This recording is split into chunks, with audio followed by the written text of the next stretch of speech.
Vítejte v podcastu Vlasatý manažer, ve kterém sdílím své zkušenosti s řízením firmy, projektů a lidí.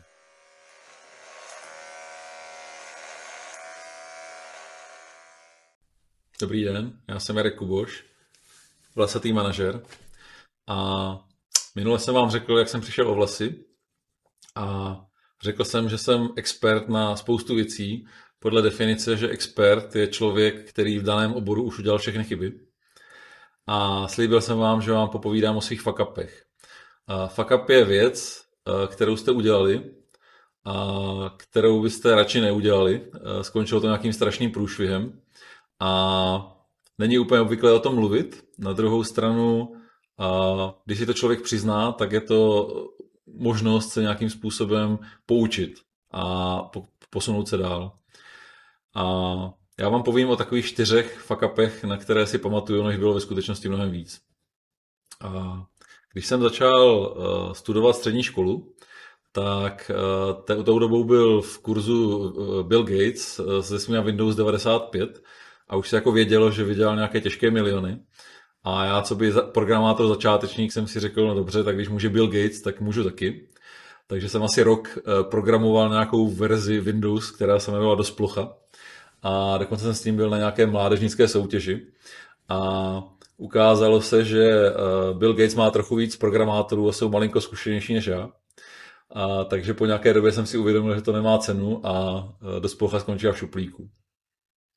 Pak někdy v průběhu střední jsme měli předmět, ve kterém jsme programovali takové malinké hardwareové destičky s procesorkem. A problém tady té věci byl, že nešla vzít domů.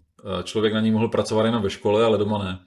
A mi napadlo, že udělám emulátor, to znamená vlastně softwarovou verzi té destičky, aby ona nebyla potřeba. Takže jsem to naprogramoval a spolužáci z toho byli celkem nadšení, protože najednou mohli programovat doma.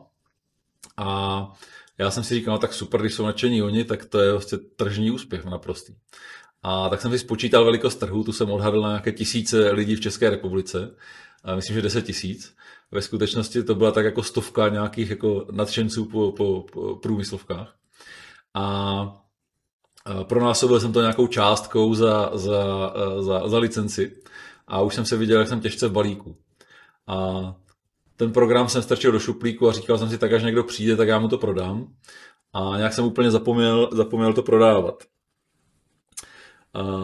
Když jsem skončil střední a začal vysokou, tak za mnou přišel spolužák s tím, že má videopůjčovnu a že by v ní chtěl mít rezervační systém. Tak já jsem ho naprogramoval a on z toho byl celkem nadšený a lidi to používali, tak jsem si říkal, tak super, tak konečně mám tu svoji tržní vizi. A tak jsem asi rok programoval nějakou verzi novou, která měla všelijaké vychytávky typu na Valentína 4 kazety plus 1 zdarma nebo něco podobného. A když jsem to doprogramoval, udělal jsem si na to, myslím, bakalářku, a tak jsem zavolal do jedné videopůjčovny, kde jsem jim to vysvětlil, co to tak jako je. A oni řekli, no víte, nezlobte se, my to asi nechceme. A tak jsem tu věc vzal, prohlásil jako další neúspěch a strčil se do šuplíku. Dneska, když vidím, jak naši obchodníci jsou schopni do nějaké firmy lézt dveřma, když to nejde tak oknem, když to nejde tak balkonem a nakonec komínem, a tak mi to přijde naprosto směšné.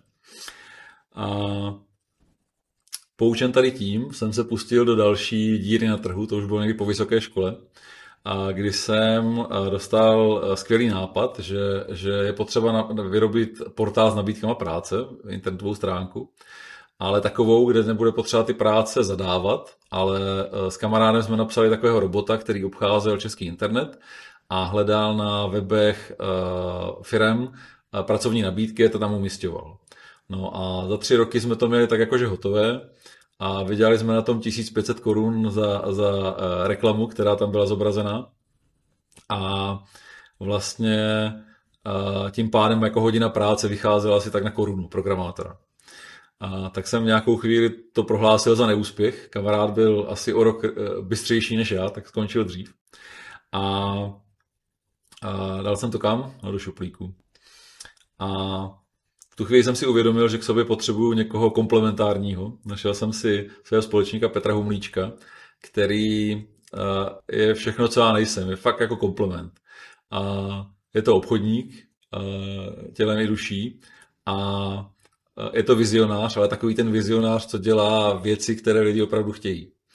A takže se krásně jako doplňujeme. A vlastně všechny ty moje fuck-upy pohledem zpětně by mohly vypadat jako úplná katastrofa. Jo? Naprosto ztracený čas. Na druhou stranu, já jsem to všechno dělal paralelně buď to k studiu, anebo k práci. A když to takhle děláte, tak vám to dá vlastně za stejnou etapu života, řekněme dvojnásobek času, který strávíte v tom vašem oboru, který jste si vybrali. A když někdo na něčem stráví dvojnásobek času, tak je to sakra znát. Takže já to vůbec nepovažuji za ztracený čas, je to naopak jako bonus, když tady toto zvládnete a zvládnete to ještě navíc jako dělat při nějaké další činnosti. Co je dobré, ale tak nezapomínat na jako zpětnovazebnou smyčku, čili ty svoje věci si ověřovat. Pustíte se do něčeho, nějakou dobu to děláte, zkusíte si ověřit, jestli o tu věc zájem, jestli to funguje a když ne, tak to prostě zvládnete opustit. To je tak asi všechno, co jsem vám chtěl dneska o těch svých fuck-upech popovídat. A příště se podíváme už na ekonomiku projektu.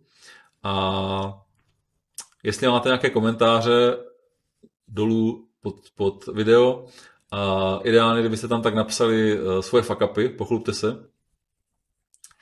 Víte, že existují manažeři i mezi ptáky? Zůstaňte vlasatí.